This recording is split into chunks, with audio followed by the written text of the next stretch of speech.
Welcome to China in Focus. I'm Tiffany Meyer. Our top story, 4 American teachers stabbed in China. What we learned about how it happened and their latest condition.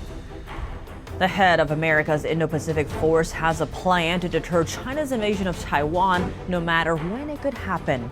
Details on how the U.S. Hellscape plan would play out. A sea of protesters floods the streets of the Philippines' capital, all converging on one destination, the Chinese consulate.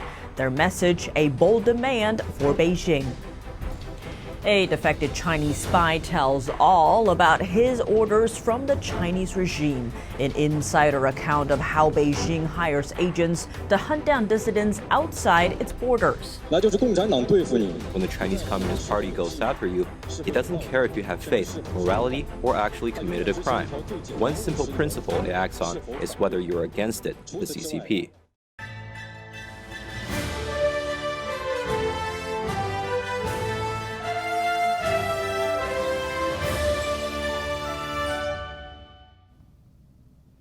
Welcome to China in Focus. I'm Tiffany Meyer. Before we turn to today's top story, we'd like to share an announcement. NTD's original documentary, Hollywood Takeover, China's Control in the Film Industry, is coming to the big screen in New York City this Saturday. It will screen at the Manhattan Film Festival on June 15th at 1 p.m. Take a look.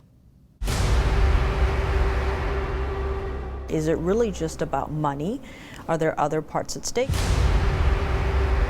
Chinese influence was playing into what we see in U.S. films. China said, you can't have that in there. And Hollywood listened. This is insane. And we all know that their goal is global domination. People have been brainwashed without knowing it.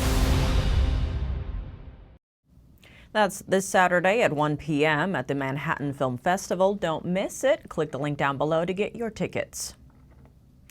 U.S. Ambassador Nicholas Burns saying he is angered and deeply troubled by a knife attack on U.S. citizens in China. 4 American college instructors have been stabbed in a park in northeastern China. A media report said 2 of the victims remain in critical condition as of Monday evening. A warning, some viewers may find the following footage disturbing. A State Department spokesperson told NTD they are receiving medical treatment and plan to return to the U.S. once discharged from the hospital. A consular officer visited the victims Tuesday. China's foreign ministry said the attack was an isolated incident and that investigations are underway. A suspect has been arrested. Chinese authorities said he allegedly clashed with one of the victims and then stabbed 3 others and a Chinese tourist that tried to stop him. A video clip shows the aftermath of the incident. The American instructors were stabbed while visiting a park in northern China Monday. They are from Cornell College in Iowa and were teaching at a Chinese university under a partnership agreement. The president of Cornell College told NTD that it is assisting the injured instructors and that there are no students taking part in the program. One of the victims is the brother of Iowa State Representative Adam Zabner. In a statement, he wrote that his brother was stabbed in the arm and recovering from injuries. The identities of the other 3 victims have not been publicly released.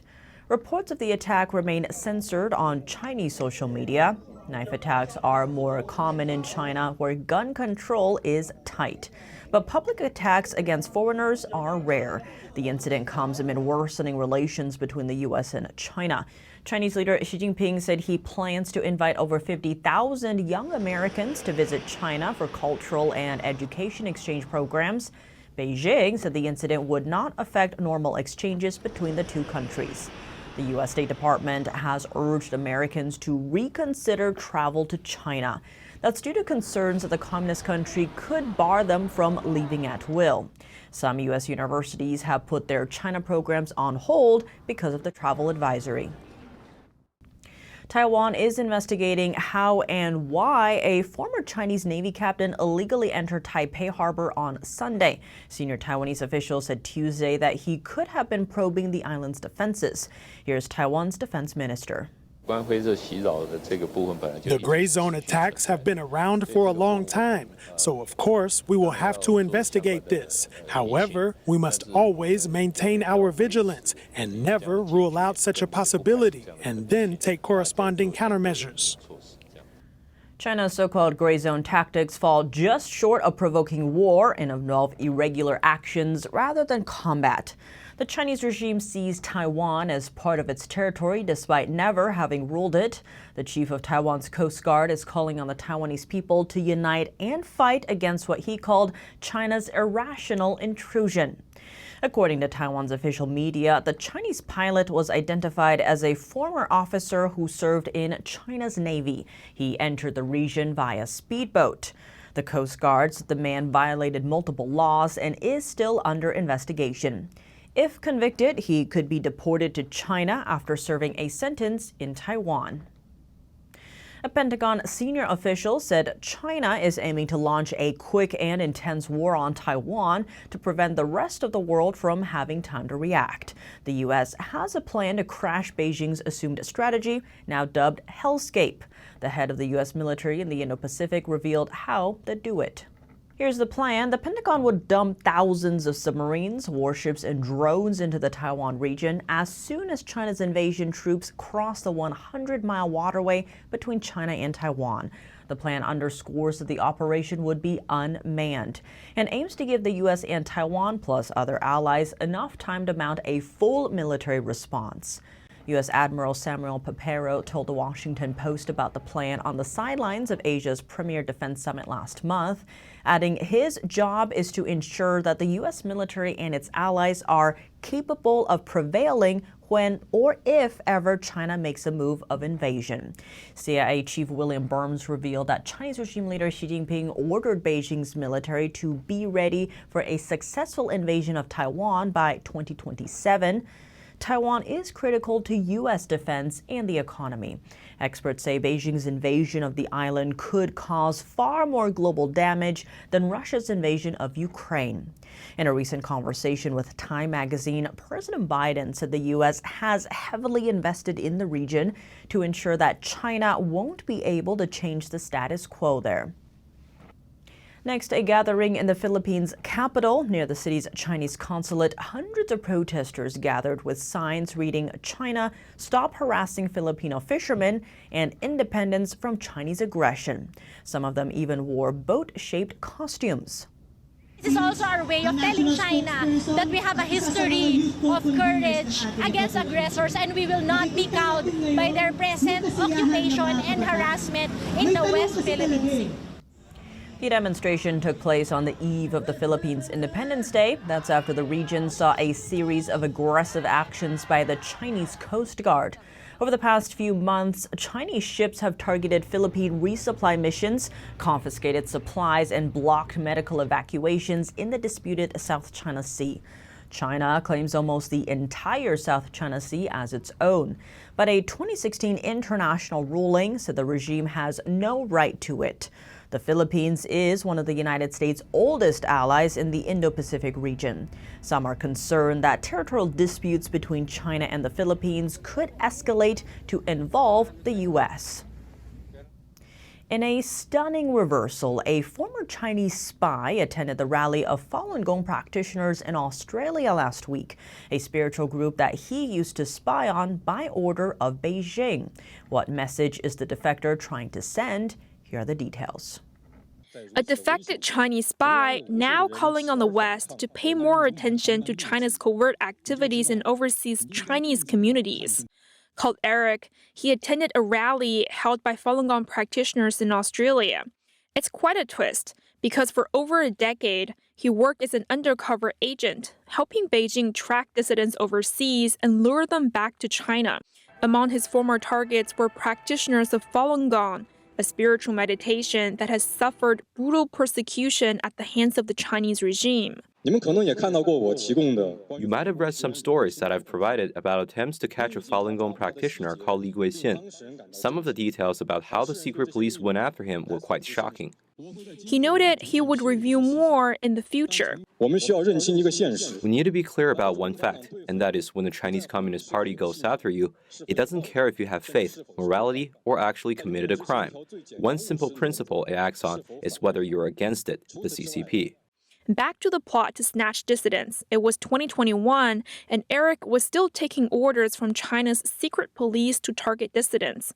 His handler gave him a new target, a Falun Gong practitioner named Li Guixin. Li was seeking refuge in Thailand at the time. He fled China after being abducted 5 times over his faith. The handler wrote to Eric, "Right now, we need to confirm whether we're looking at the right apartment.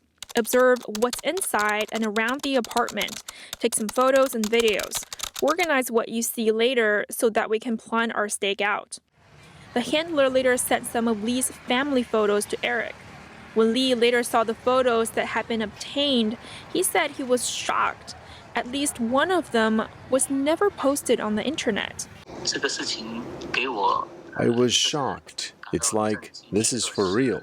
As for Eric, he said he went to inspect Li's home after he received the address.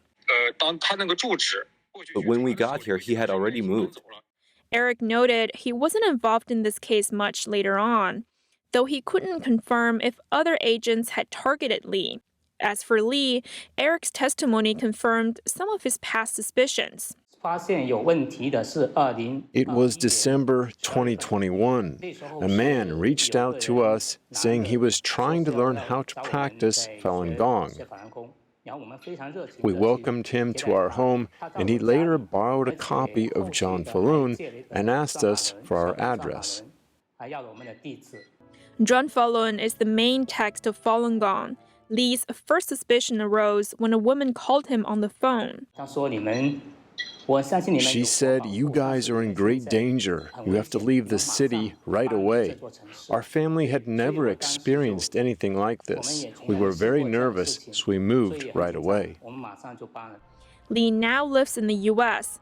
Even today, the Chinese regime hasn't eased the pressure on him. He told the Epoch Times that while on a call with his sister in China this February, she said the police had just come to her home that day and that they know Li's situation quite well. Then oddly, she told him to come back. Li suspects authorities threatened his sister and that she made the comment in case she was monitored. Chinese-made solar cells back in the spotlight. In a letter to the Pentagon, Virginia Governor Glenn Youngkin questioned the agency's plan to buy solar panels with federal grants. He said the decision has national security implications, given some of those products could be sourced directly from Communist China. Youngkin noted that there is no written requirement that all purchases must be made with domestic suppliers using American technology. In addition to security concerns, the governor added Chinese solar panels are often made with forced labor, which violates U.S. trade rules. The Pentagon is just one of many federal agencies that are eligible for a clean energy grant worth over $100 million. That's all for today's China in Focus on YouTube. We're now sharing a shortened version of our program here after being demonetized for 3 years. If you'd like to support us, consider donating. Find us at donorbox.org/China-in-focus or subscribe to our partner platform Epic TV, where you can watch our full episodes. Just click the link down below. Here's what to look out for in our second half. A Senate panel expands an investigation into BMW and its use of parts from a blacklisted Chinese company. A look at the core problem. Houses frozen in time, artwork and school certificates hung on the wall, shoes tossed on the floor, abandoned.